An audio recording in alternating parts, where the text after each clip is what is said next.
Today we're glad to be chatting with Ian Eastwood. How are you? I'm good. How are you? Good, good. Tell us how the tour's been going so far. It's been going really well. And I've been touring every weekend now for the past month and a half, and I got probably another month and a half left before I'm done for the year. So, yeah, so it's been going really well. How's the response been going with everybody coming to your classes, everything like that? Super good, and it's been really cool. All my classes at the end of this year have been really cool because I didn't get the chance to teach all summer, which I usually do, but I got to kind of pick it back up in the fall and get back into it and be refreshed after doing some different projects and stuff. So it was really cool. Well, tell us, what are some of your tour must-haves? Now that you're out on tour, what do you have to have with you? Oh man, well, I learned early on in my life to travel super light. So I only ever have pretty much exactly the amount of clothes I'm gonna need for that weekend. There's always worried about getting in trouble at customs just because I'm young and traveling by myself, and they always have a million questions. They're like, "Why are you doing this? What?" And I'm just like, "I just dance, man."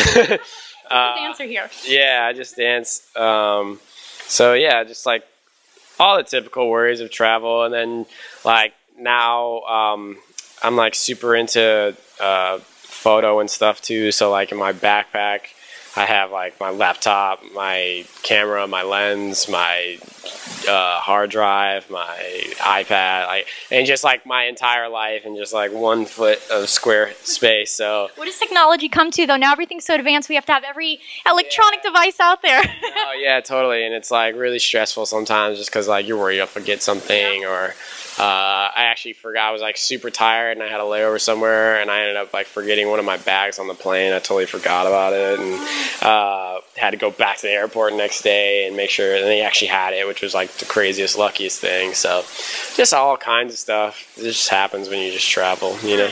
And now that you're touring, what do you eat? Do you eat out and about, fast food restaurants? Are you a healthy eater? What's on the menu for you? No, it's been not the best, just because traveling is so hard to eat great, and then you'll get done late or you'll get done too early and things it's just really hard. That's why my skin is not taking it well, and I'm breaking out and oh, I just. But it's so good though. It's so good, especially when you're when you've been eating food all day, and for some reason the past 2 days we've just totally messed up because we'll get breakfast or a small breakfast, and then we won't be able to get anything till way later in the day, and so just my eating schedule is so off, and it's hard, but I'm still alive.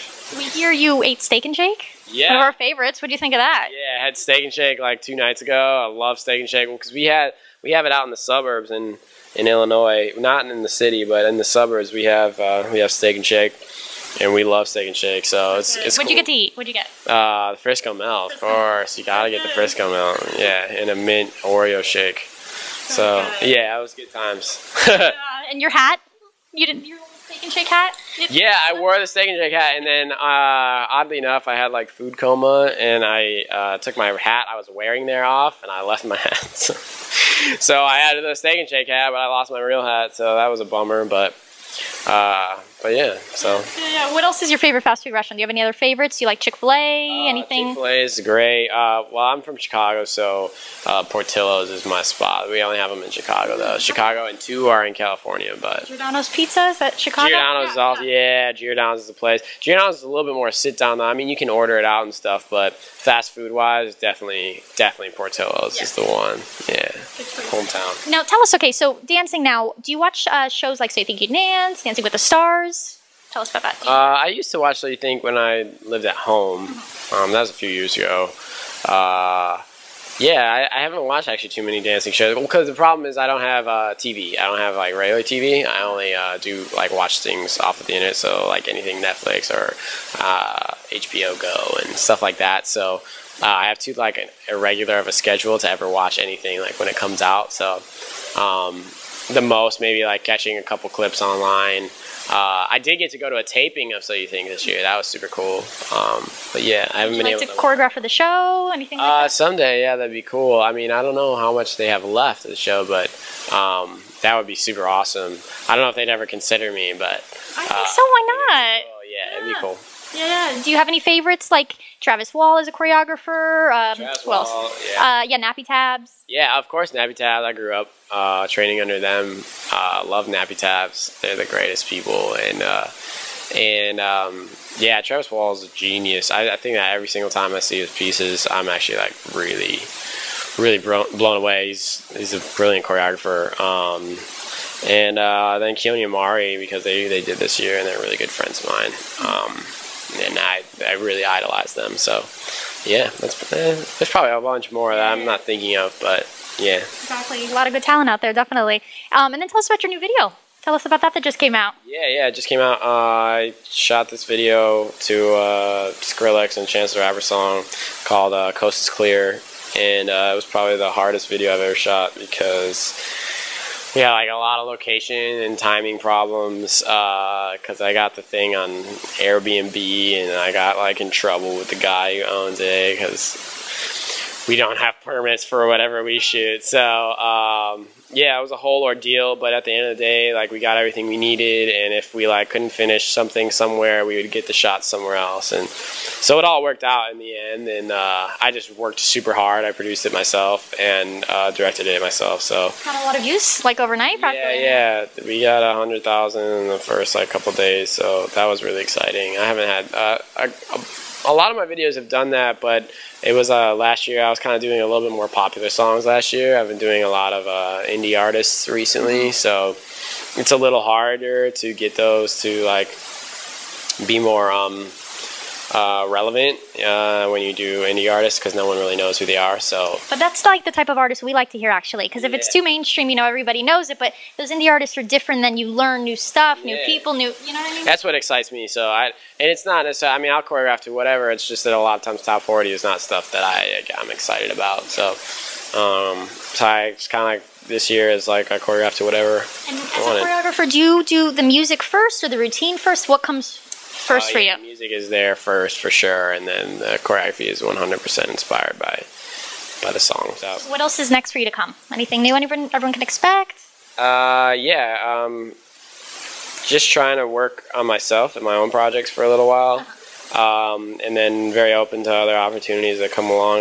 A lot of times what happens is sometimes I get like very dedicated into my own projects, and then an opportunity will come along and all my own projects have to come to a screeching halt. So, but I try and do that and focus as much as I can until something comes along, or an opportunity that's the right opportunity.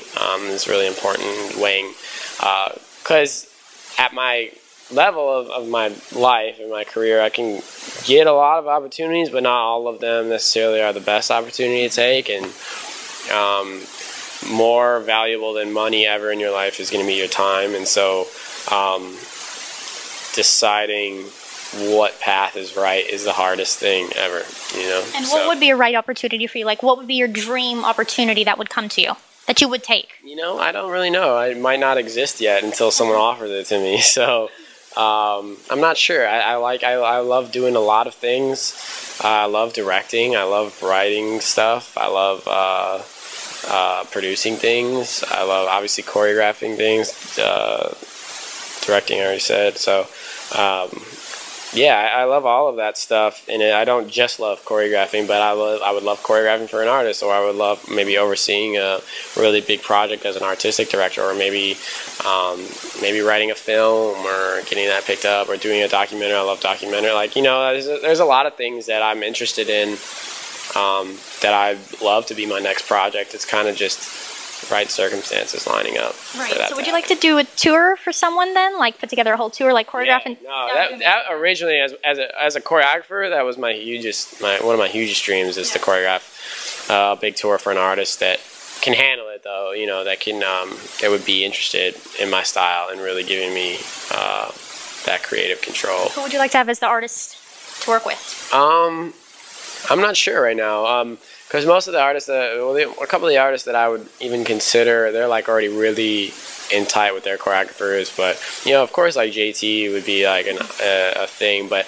one of my hugest inspirations in the world, Marty, choreographs for them. So maybe if there were ever some opportunity where I could even do a little section or something, that would be cool. That'd be a pretty big dream of mine come true. But other than that, like actually like kind of some new artists. I've worked with my really good friend who's on his way to blowing up, Vic Mensa, and hopefully to work someday with.